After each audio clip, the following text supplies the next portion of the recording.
Olá, pessoal. Eu sou Eliane Batista, graduanda de Psicopedagogia. Olá, pessoal. Sou a Raquel, graduanda de Psicopedagogia. E hoje nós trouxemos para o nosso bate-papo uma convidada especial, que é a Cíntia Veloso Malpelli. Cíntia, se apresenta para nós, por gentileza. Olá, pessoal, como vai? Tudo bem? Bom, eu sou tanto psicóloga clínica quanto psicopedagoga e também sou psicóloga social, né? Faço avaliações de funcionários aqui no Grande ABC. E hoje eu estou aqui aceitando esse convite super especial dessas pessoas maravilhosas para a gente falar um pouquinho aí sobre atendimento em tempo de pandemia, online, presencial, e como que foi todo esse processo de lá até aqui, né? Até esse momento aqui presente que a gente está vivendo. Obrigada pelo convite, meninas. Nós que agradecemos a tua presença. Muito obrigada. Ô, Cíntia, para a gente começar, então, eu gostaria que tu falasse para nós, né, durante a pandemia, como que foi a tua adaptação, referente ao trabalho, né, em relação aos atendimentos online. Falasse um pouquinho aí para nós. Olha, eu vou falar uma coisa para você, Eli. Não foi uma coisa fácil, né? Do dia para a noite, a gente teve que tornar toda a nossa agenda, que era presencial, online. E aí, dentro disso, a gente teve, assim, eu vou falar de mim, eu tive algumas perdas, né? Que alguns pacientes resolveram vir para online, ficar, e não foi muito fácil no início, a gente foi se adaptando, mas outros debandaram, foram embora. Clientes novos, principalmente na área de psicopedagogia, né? Estava tendo novos clientes na minha agenda, e à medida que a pandemia entrou, isso também mudou, isso também findou, porque os pais não quiseram continuar presencial, e obviamente a gente também não, a gente tinha todo lá uma orientação lá no início, né, de cuidado, de afastamento, e tornar isso online naquela época era muito difícil, era um desafio assim colossal, vamos dizer assim, porque todas as técnicas em psicopedagogia a gente tinha ferramentas, mas no presencial. Então, para trazer isso para online, tinha que ser feito todo um remanejamento, um estudo, que tempos depois a gente foi vendo, né, esse processo aí das pessoas criarem ferramentas e tudo mais para trabalhar no online com a psicopedagogia. Mas eu confesso para você que, para mim, eu não consegui me adaptar. Né? Eu realmente, quando eu fui para online, não voltamos mais para o presencial, eu encaminhei os pacientes que eu tinha para outros profissionais que estavam já mais assim familiarizados com a abordagem online em psicopedagogia, e eu encerrei a minha agenda psicopedagógica porque eu não achei certo agregar novos pacientes se eu ainda não tinha me atualizado. E o duro é que, quando a gente fala de abordagem, é muito complicado, porque tanto na psicologia quanto na psicopedagogia, eu utilizo a psicanálise. E aí é que mora a questão. A psicanálise, ela é muito mais o contato com a criança, é o tete a tete, é você ver ela brincar, do que só as ferramentas em si. E isso no online com criança, menina, tanto para psicologia quanto para psicopedagogia, é difícil eles manterem o foco. Então foi bem complicada essa transição. Não foi fácil E para até ninguém. Eu porque acho que... Desculpa, Raquel, pode falar. requer o contato com os pais também, né? A disposição deles, né? Por causa Exatamente. de criança, né? Se tratando de criança, né? E aí não depende só de ti e da criança ali, né? Tá. Cíntia, aproveitando a Oi. abordagem do aspecto ali que precisa de disposição dos pais ou, né, de outras pessoas, o que tu pode nos dizer, assim, dos aspectos positivos e negativos que tiveram em relação ao atendimento? Tu comentou, né, que alguns pacientes acabaram não continuando, outros tu teve que passar para outro profissional. Além disso, quais pontos positivos e negativos teve no atendimento? Tá. Bom, vamos para os pontos positivos, né? Eu julgo um ponto muito positivo é que as pessoas começaram a ser mais pontuais com relação aos atendimentos. Então, assim, na época do presencial, por conta da correria, daquela loucura que a gente estava vivendo, muitas vezes o paciente chegava atrasado, então ele tinha menos tempo de atendimento, ou a gente precisava reagendar, porque a vida do paciente estava uma loucura e, de repente, ele não conseguiria vir naquele dia. E aí a gente fazia essa reposição.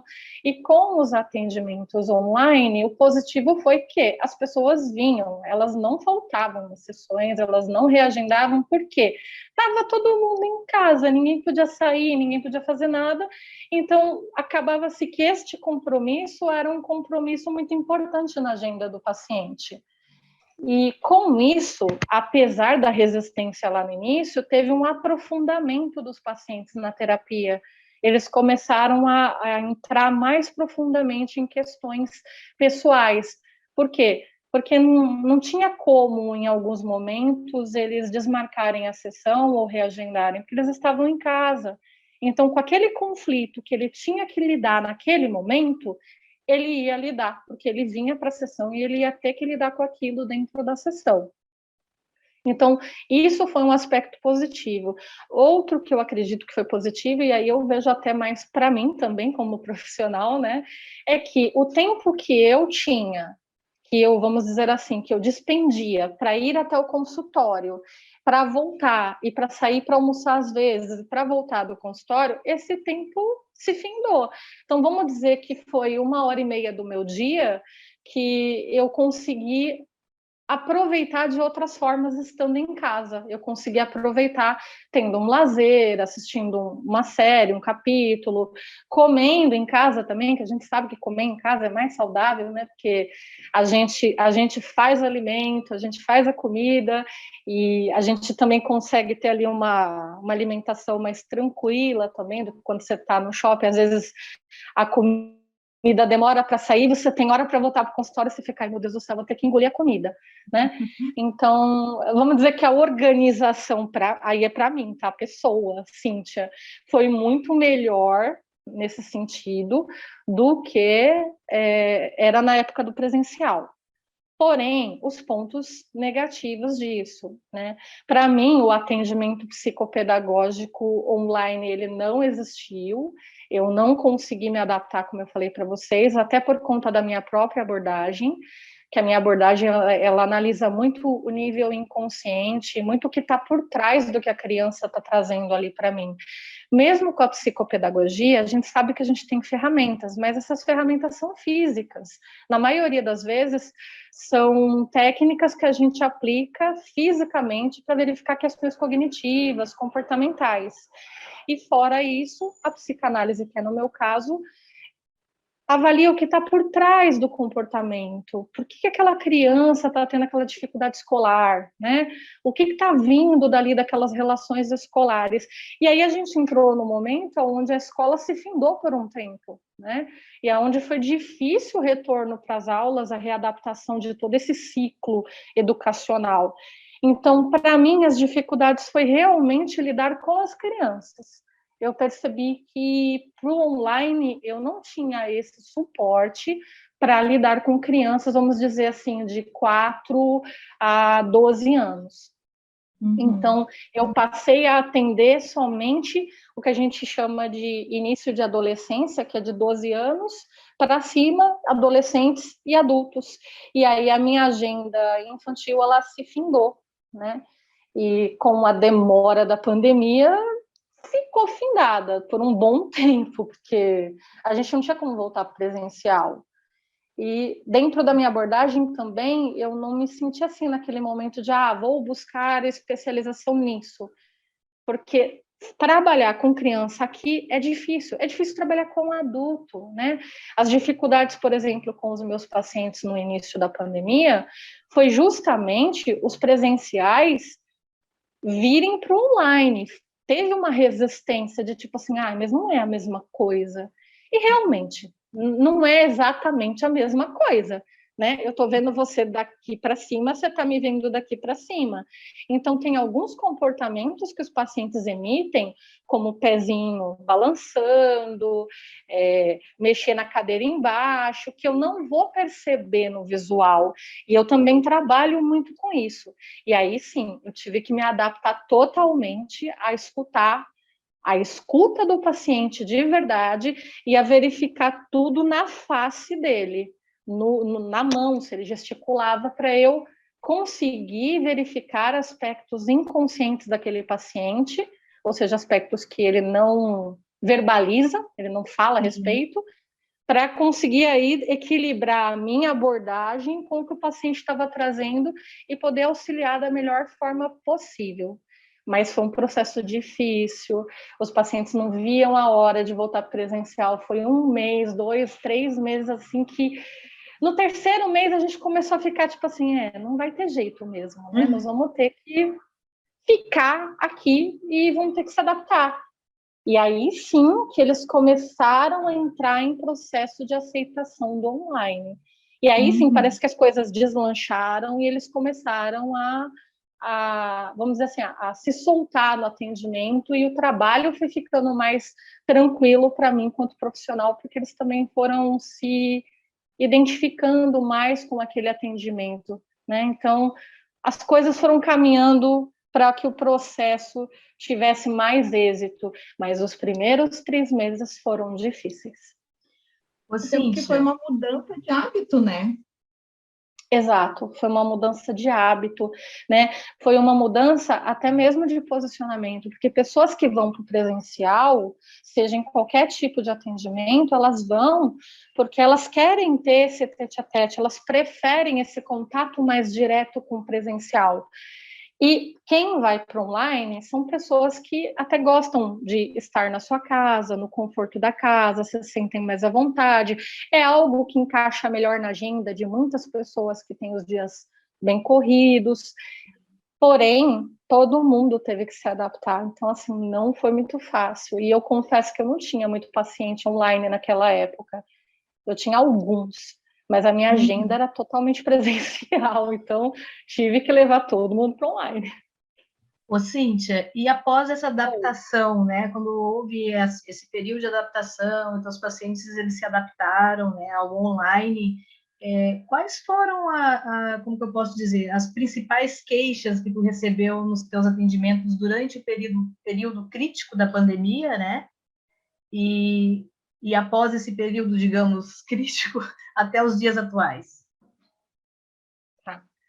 Bom, as principais queixas que eu identificava, tanto nos pacientes que eu tinha comigo, mas principalmente nos novos que procuraram atendimento online, era realmente um sentimento de solidão, uma questão de estar isolado, principalmente pessoas que moravam sozinhas, que não tinham amigos ali, que moravam com elas, ou o irmão, o marido, o companheira, enfim. As pessoas que moravam sozinhas eram as pessoas que se sentiam mais solitárias. E aí também a gente teve toda a questão com as pessoas da terceira idade, né? Os idosos foi muito mais difícil, aqueles que moravam sozinhos, porque tinha contato às vezes com um filho ou uma filha ou alguém, um vizinho, porque não tinha filhos, que trazia ali o alimento para eles, porque graças a Deus naquela época as pessoas foram muito solidárias, né? E a gente via que tinha um esforço dos vizinhos, dos amigos, de todo mundo ali para auxiliar essas pessoas que não podiam, que era um grupo de risco, que não podiam sair para buscar as coisas e precisavam de alguém para trazer. E na época não tinha ainda delivery de mercado e tal, não era aquela coisa, né? Então, percebo que o sentimento de solidão, sentimentos ligados à depressão, à ansiedade, a questões de estar enclausurado, né, de não poder fazer nada, principalmente aquelas pessoas que eram muito ativas e que tinham, como eu falei antes, aquela rotina, né, que era aquela rotina que às vezes não possibilitava a pessoa vir para o atendimento, ela tinha que reagendar.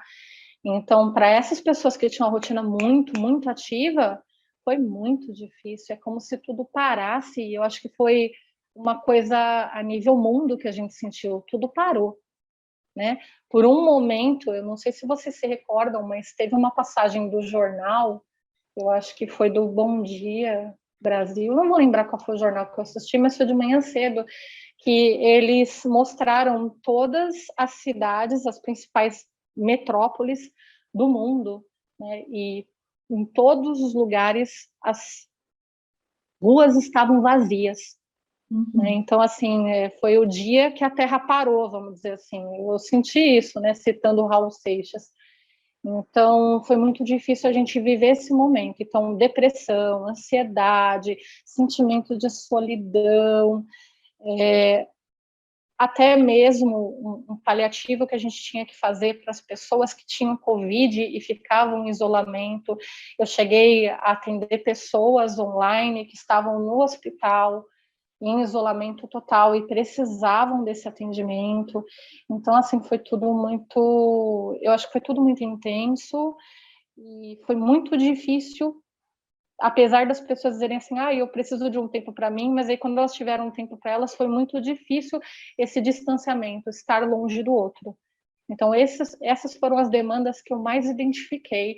E, é claro, as perdas, né? Porque a pandemia, infelizmente, levou muitos parentes, muitas pessoas queridas do nosso convívio e, enfim, a gente teve que trabalhar todo esse processo de luto online.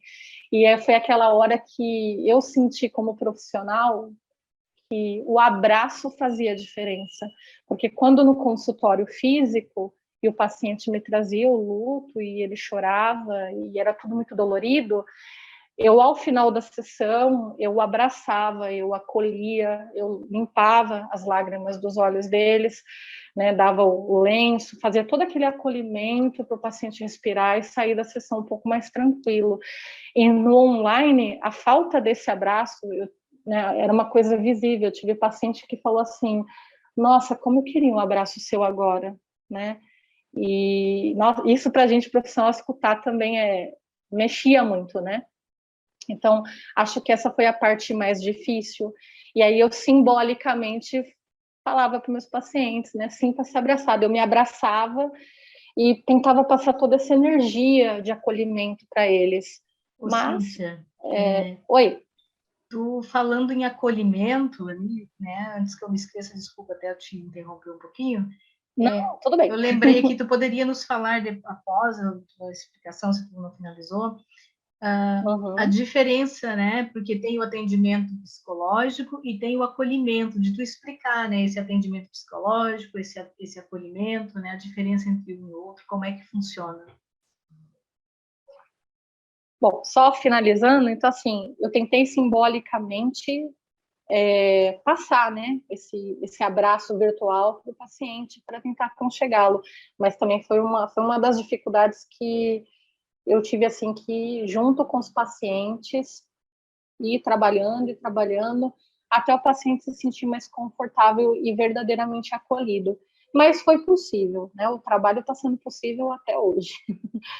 Agora, bom, falando da tua outra questão que você me colocou, né, da diferença entre o atendimento psicológico e o acolhimento. Bom, o atendimento psicológico, ele tem um processo. Então, o paciente vem, tem a primeira sessão, ele traz a demanda dele, a gente conversa, eu acolho ele ali naquele primeiro momento, e aí a gente faz o nosso combinado de dia da semana, horário, se vai ser online, se vai ser presencial. Hoje em dia a gente está com essa demanda, né? E questões também, valores financeiros, a gente combina tudo nessa primeira sessão e aí a partir da segunda sessão é que eu falo que o processo começa, é o starting. Que a partir da segunda sessão ele vem semanalmente, sempre naquele dia, naquele horário, e quando ele não pode vir, ele sabe que ele tem que me avisar com antecipação, aí a gente remaneja o dia, remaneja o horário para eu repor a sessão para ele. Já no acolhimento, é um processo momentâneo. Então, assim, a pessoa, na época da pandemia, quando eu percebi que a demanda por ter uma escuta, só uma escuta, era muito grande, eu até lancei um período de uns horários que eu tinha, que foi o acolhimento psicológico gratuito. Então, na época, eu não cobrei, e muitos profissionais não cobram, porque é um atendimento pontual. Então, a pessoa, ela vem, ela deposita toda aquela angústia em cima de você, ela fala tudo que ela tem que falar, e você acolhe ali naquele momento, mas não existe continuidade daquele atendimento. Se ela realmente quiser uma continuidade de atendimento, aí sim a gente tem que entrar no processo de psicoterapia. E aí o enquadre é outro, que é esse que eu passei para vocês. Caso contrário, eu acolho ela ali, eu faço aquela escuta, eu até coloco alguma coisinha para ela, mas nada com efeito terapêutico, porque eu não vou continuar esse processo, é um atendimento só.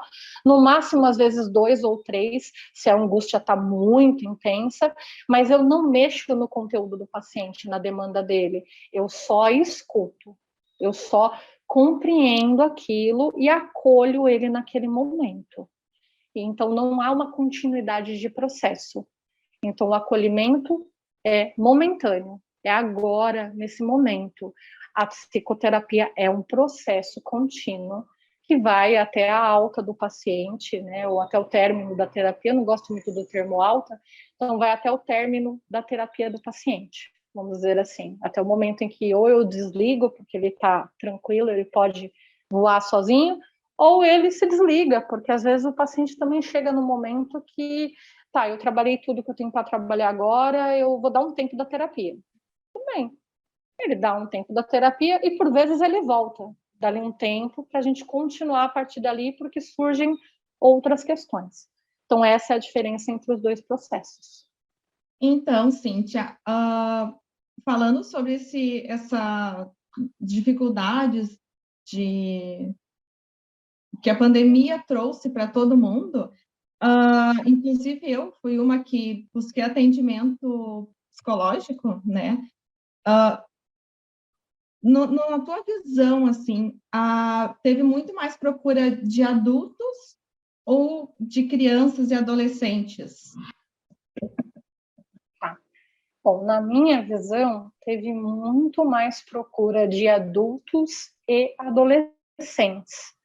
Porque criança, pelo fato de ser criança e de ter toda essa dificuldade da criança manter a atenção no atendimento, né, de outras coisas dentro do quarto dela não distraírem ela, foi muito difícil. Então, assim, tanto que eu para mim, como profissional, eu fui encaminhando os pacientes que me surgiam ou que me procuravam.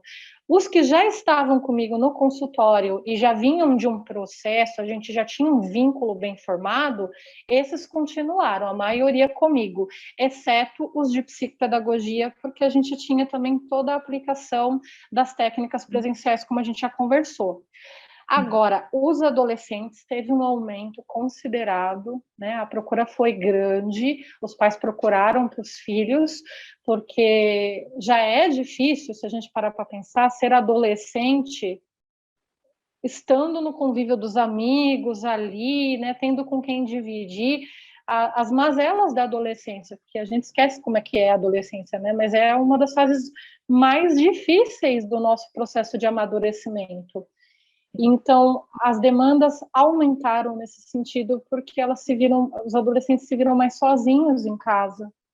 E apesar de ter esse contato online, eles serem vamos dizer assim, todos ligados na tecnologia, né, muito mais do que acho que a minha geração, a sua, mas esse contato de falar com alguém sobre o que estava acontecendo era mais difícil. Então, a procura foi maior de adolescentes e de adultos também, né? Porque aí você vai ficar em casa com a família 24 horas por dia, e aí vão surgindo outras questões que você, vamos assim, deixava de lado, vamos dizer assim, porque você trabalhava fora, então você saía daquele ambiente, né? Não era Esparecia a prioridade. cabeça. Isso, você passeava com a família, então com aquele passeio diminuía a tensão e aí a possibilidade da resolução daquele conflito acabava vindo, ou não vinha, mas também não gerava tanta angústia. Agora, estar juntos todos os dias dentro de casa era difícil para uma família que às vezes se via só à noite. Então, para os adultos também foi difícil. Então, eu tive esse aumento tanto de adultos quanto de adolescentes. Uhum. E, Não sei se eu Cíntia, respondi toda a sua pergunta, respondi? Perfeito, aham. e, Tranquilo. Cíntia, além da adaptação que tu já nos mencionou ali durante todo esse período, né, até o momento atual, qual foi a outra, assim, qual foi a outra dificuldade que tu, como profissional, encontrou durante esse processo aí que nós passamos e ainda estamos passando, né, na pandemia? Eu falo que uma das maiores dificuldades é que eu tinha um consultório montado dentro de uma... Na verdade, não era um consultório, era uma sala sublocada dentro de uma clínica. No ano anterior à pandemia, a clínica se findou, ela fechou. E aí eu fui buscar um outro espaço para estabelecer novamente o meu consultório. Então, quando a pandemia entrou, o dia que eu fui para o presencial, tinha 15 dias que eu estava trabalhando com o meu consultório todinho montado, recém-montado, tudo bonitinho, novinho, arrumadinho, né? Quer dizer, eu curti 15 dias esse consultório. Como eu havia feito um contrato curto com o locatário, porque era uma sala e tinha outros profissionais em volta, eu queria ver como é que ia ser aquela dinâmica, então eu fiz um contrato de 1 ano com ele, renovável após 1 ano. Essa foi a minha sorte como profissional, porque eu montei a sala, trabalhei 15 dias com ela montada, embora tenha trabalhado desde janeiro, mesmo com ela não toda montada, eu continuei atendendo os pacientes já no início do ano.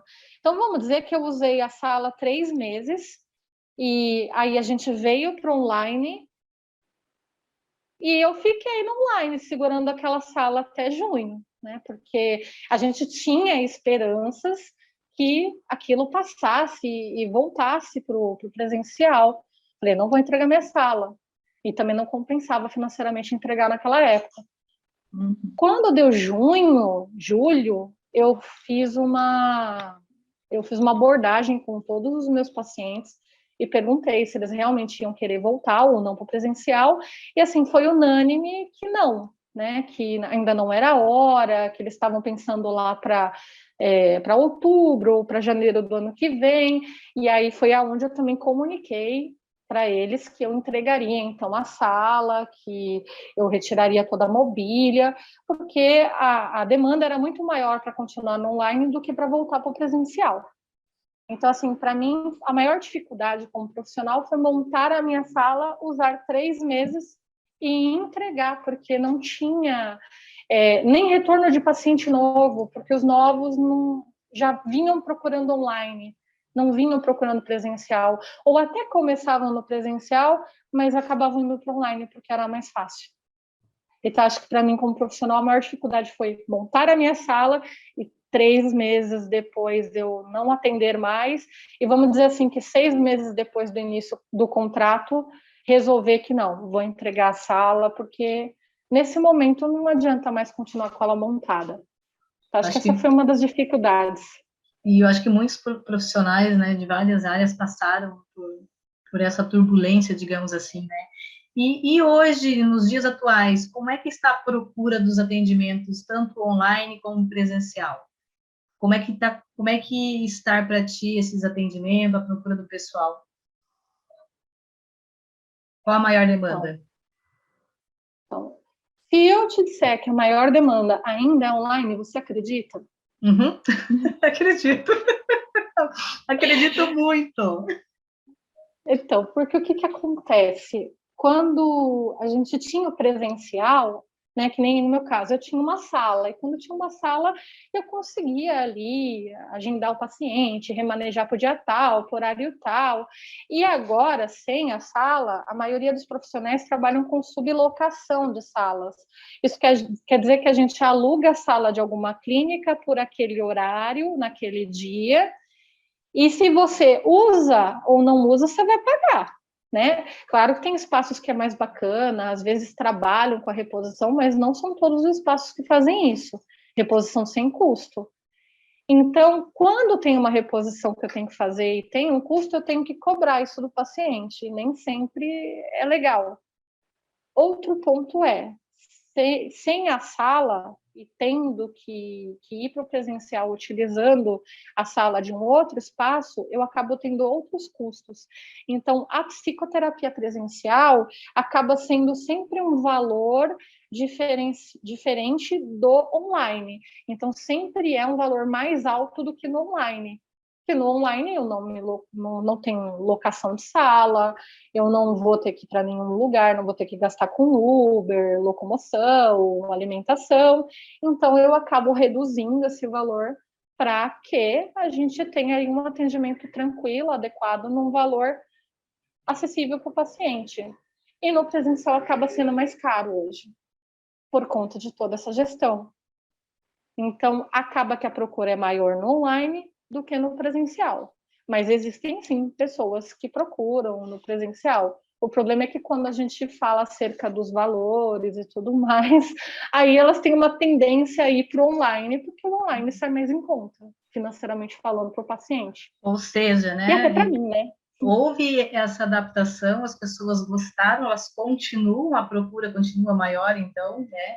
E também, dentro de tudo isso, houve benefício para ambas as partes, né? Como tu diz, eu economizo de um lado e o meu paciente também economiza do outro. Então, teve um favorecimento aí, né?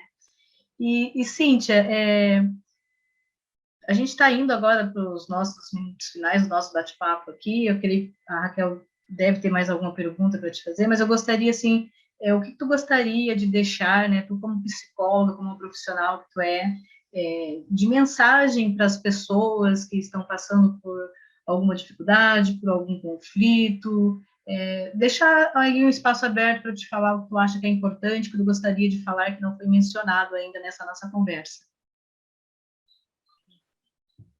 Bom, para essas pessoas que estão passando por dificuldades emocionais, por sentimentos turbulentos, até porque agora a gente está voltando para o presencial e a gente sabe que feridas antigas vão voltar a aflorar, né? Coisas que estavam quietinhas ali, ansiedades, sentimentos depressivos, vão voltar vamos dizer assim, a aflorar dentro das pessoas. Então, o que eu gostaria de dizer é: eu sei que a gente está no momento em que a gente está voltando os nossos olhos para as alegrias da vida, vamos dizer assim, né? Ir ao cinema, ir num restaurante, parque, viagem, festas, amigos, enfim. Mas não esqueçam de olhar para dentro de si, de cuidar também dos sentimentos e das emoções que te fazem mal, que te geram angústia, né? Porque no externo a gente preenche com alegria, mas isso não quer dizer que dentro da gente não existam coisas que precisam ser cuidadas, olhadas e trabalhadas com carinho. E isso a gente só trabalha no processo de psicoterapia, né? Não tem como trabalhar isso sozinho. A gente precisa do olhar daquela outra pessoa que está de fora daquela situação para provocar reflexões sobre aquilo, autoquestionamento sobre aquilo, né, para poder se conhecer melhor, né? Nós vamos voltar a nos conhecer na rua agora, né? Então, sem jamais esquecer de continuar se conhecendo internamente e de, se você não se conhece ainda internamente, né, busque aí um psicólogo mais próximo na sua cidade, se você quer presencial, ou online, porque hoje online as fronteiras não têm limites, né? A gente atende até pessoas de fora do país hoje em dia online. Então, busque aí esse auxílio, não sofra sozinha, não fique sozinha nisso. Busque um profissional que possa te auxiliar, alguém que possa te acolher e que possa te ajudar a seguir nessa jornada aí do autoconhecimento. Acho que esse é meu recado para as pessoas. Raquel, tu tem mais alguma pergunta para fazer para a Cíntia? Oi, eu acho que tinha caído aqui. Não, eu perguntei se tu tem mais alguma pergunta para fazer para a Cíntia, porque nós estamos finalizando, né? Na verdade, eu só queria que ela passasse alguma mensagem. Nos interligamos mentalmente. Eu vou perguntar, acho que a gente tem uns minutinhos, eu vou perguntar uma coisa que talvez a Cíntia pode também estar deixando recado para os pais, porque assim, agora tem essa volta às aulas, creio que a procura dentro da psicopedagogia, tu como profissional também da psicopedagogia e psicólogo, agora vai estar sendo maior, porque esse retorno e essa adaptação das crianças não vai ser fácil, né? Porque no início foi difícil para elas e toda essa pandemia mesmo, para elas se adaptarem à escola online, digamos assim, foi uma diferença de um dia para a noite, e aí do nada também elas retornam, né? Quando elas estavam se habituando àquilo, parou e elas estão retornando às aulas presenciais. Então, eu creio, né, e posso estar enganada, que a procura agora por esses pais dentro da área do profissional psicopedagogo e psicólogo, né, vai aumentar muito. O que tu diria para esses pais que estão e vão passar por problemas com os filhos dentro da dificuldade de aprendizagem e surgir outras questões aí, né? Bom, eu diria que assim, o momento ainda é um momento de cuidado, né? A gente está tendo liberação aí de máscaras, ok, mas é um momento de cuidado. Então, assim, muitos profissionais, inclusive eu, já tenho agenda aberta para atendimento presencial, porém é aquilo, com todos os cuidados. Dentro do consultório, espaços da área da saúde continuam utilizando máscara. Então, dentro do consultório, criança de máscara, profissional de máscara, álcool gel, tudo como manda o figurino, e até mesmo para a gente evitar qualquer tipo de contágio ainda, né? Porque crianças, elas têm uma suscetibilidade maior a pegar qualquer vírus. Né? São esponjinha, né? Vamos dizer assim, tá no processo de esponjinha. Então, eu diria o seguinte: hoje eu tenho um atendimento que eu chamo de semipresencial. Nesse semipresencial, os pais fazem toda a anamnese de psicopedagogia ou de psicologia também, no online aqui comigo. E sim, nesse atendimento eu cobro o valor do online, quando está no online. E no presencial, eu só vou com a criança para aplicar as técnicas, porque tem coisas que realmente tem que ser online. E a partir disso, se a criança tem uma idade assim mais avançada, é uma criança que lida bem com a internet, aí eu trago para a internet para a gente fazer outras atividades mais produtivas, como desenho, né, que ela faz ali, depois os pais me enviam a foto, ou eles me trazem todo o material para eu avaliar. Tive pai que já me trouxe material para avaliar durante a pandemia, né, que eu tive um atendimento e era adolescente. E aí eu fui aplicando as técnicas online e depois os pais trouxeram todo o material para mim avaliar. Então, hoje eu tenho semipresencial. Os pais vêm nos atendimentos online, o que eu posso fazer online com a criança eu faço, e o que eu não posso, a gente vai para o presencial. E aí, dentro do presencial, a gente cobra o valor do presencial, né? Então, vamos dizer que seja assim o que a gente chama de híbrido hoje, né? A gente está vendo muito questão de vagas híbridas. Então, vamos dizer que é um atendimento híbrido, tanto para psicopedagogia quanto para psicologia. E é, assim, importante os pais saberem que levar os seus filhos, né, um profissional para que possa estar auxiliando eles é muito importante mesmo, porque é melhor do que ficar lá sofrendo, passando, às vezes, raiva. A criança também não sabe o que está acontecendo com ela, e porque os pais, às vezes, eles ficam, né, meio receosos de fazer a procura de um profissional. Então, deixar claro, né, pessoal, que podem procurar, não vai tirar um pedaço de ninguém, pelo contrário, vai ajudar, vai dar agregando na vida desses pais, desses alunos, né, dessas pessoas que estão passando por essas dificuldades. Eu acho que por hoje era isso mesmo, né, o nosso bate-papo aqui. Quero agradecer muito, muito a Cíntia pela disposição do tempo, estar aqui conosco, a Raquel, muito, muito obrigada, e estamos aí. Obrigada, Eli, obrigada, Cíntia. Foi ótima a nossa conversa, nos esclareceu mais também sobre esses assuntos do presencial e do online, né? Foi muito bom, muito bom. Obrigada. Então, meninas, eu que agradeço imensamente vocês aí pelo convite, né, dessa parceria aí, dessa conversa, esse papo gostoso que a gente teve hoje, e assim, tanto esclarecer algumas coisas para vocês, né, na área de psicologia e psicopedagogia, quanto até mesmo para as pessoas que vão assistir, que às vezes tem alguma dúvida, né, tem algum receio, ou algum medo, ou não sabe muito bem como é que estão as coisas, aonde procurar. Então, eu agradeço imensamente aí também a oportunidade de poder dividir aí um pouco da minha bagagem com vocês duas. Obrigada pelo convite, gratidão. Nós que agradecemos, Deus te abençoe, muito, muito obrigada. Gente, beijo no coração de vocês e até a próxima. Tchau, tchau. Beijo, Beijo, tchau, tchau.